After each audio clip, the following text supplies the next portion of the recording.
to back up your Android phone contacts to Google Contacts. Hi everyone, I'm here to assist you today. Without any delay, let's jump right in. First, open Settings on your device. In Settings, scroll down till you find Accounts. Click on Accounts in here.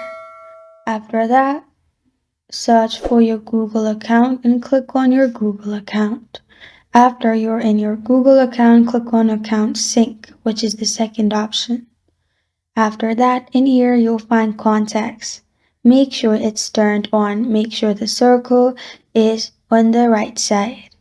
After you've done that, it will be backed up on your Google Contacts. Another way is by clicking on Google. Click on Services in your Google.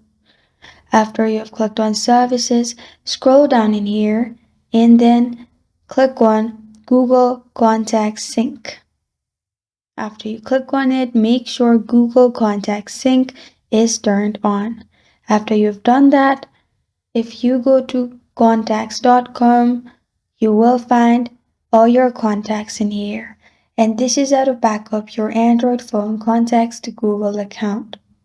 Thank you for joining me today. If this video helps you out, please leave a like and subscribe for more. Got a question or want to suggest a topic? Comment below. Thank you for watching.